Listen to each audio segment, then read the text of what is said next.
Hey everybody, Charlie Bully here, the Joe you can trust, back with the Walking Dead Rose 5 video. Featuring Pamela Milton, leader of the Commonwealth. Oh look, they released a survivor that doesn't revive. Her base stats make her an absolute beast mode tank with 2,222 defense, which is going to scale immensely. No other survivor even comes close to her defense, as she just towers over Eric with 400 defense, which is whoa. With a 40% defense and HP leadership skill and a 35% defense weapon, her stats before combat mods would be this.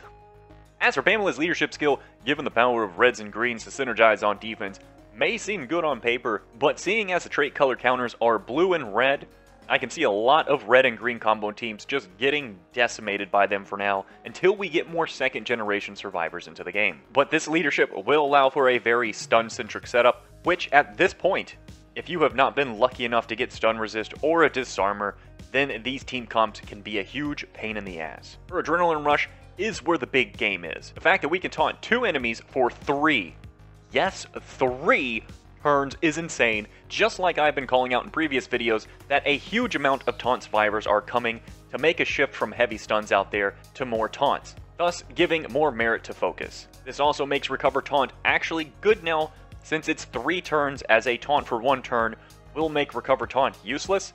Taunt for 2 turns, you can make do with it as you're still doing damage to the enemy and gaining AP, but taunt for 3 turns is just way too much, as you need to be using adrenaline rushes at this point, or you will lose. Her active to me seems to be strictly designed around neutralizers that attack her team on defense. Also, I would not want her to use her active over getting closer to using her adrenaline rush, as her adrenaline rush is pretty dope status. I can see the active being useful if there is a point in the fight where there are only 2 enemies left and she is still standing just to constantly keep them taunted while throwing heals on herself to keep her alive and just so she can keep adrenaline rushing. Her weapon, based on her skill set, just makes sense, but I think we can craft something better. Yes, there is a chance that you can taunt someone for 3 turns, and on the 3rd turn, you can stun them for 2 more turns, giving you a 5-turn crowd control on an enemy, which is just absurd.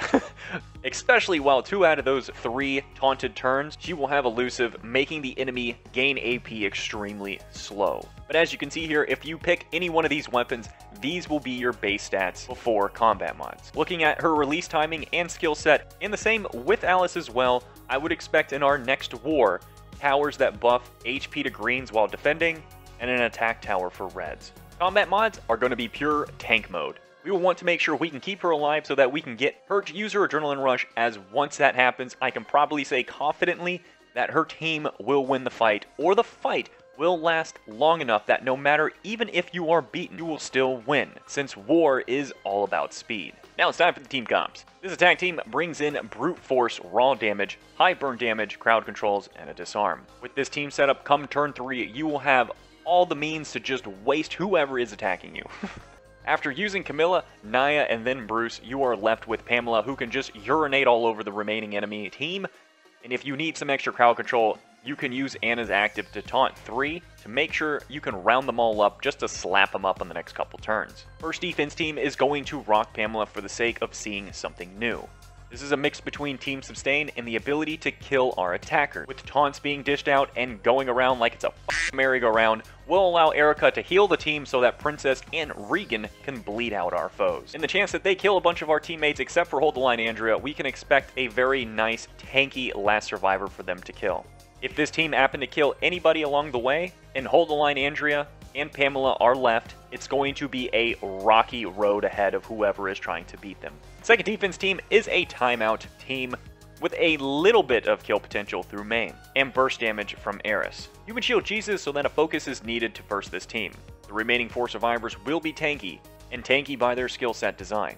Gabriel will keep us in the fight and cleanse all debuffs so that we can keep using adrenaline rushes and actives.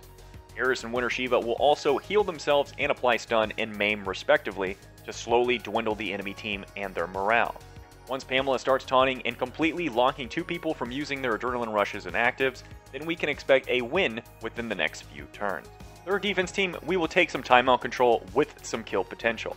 Our kill potential will come from Tara, and we will be protecting her at all costs. William for his human shield, so that if the enemy doesn't have a focus, then Tara will just keep building her on a roll-up, to which she will just start 1 or 2-shotting people. Dante and Cole for revives, because that is what this game is all about. Cole can also lower the enemy's attack stat, which will buy your team some time for other adrenaline rushes to be used, and more pressure on using more actives from the attacker. Pamela for the CC for the times where your defense team has downtime before adrenaline rushes can be used again.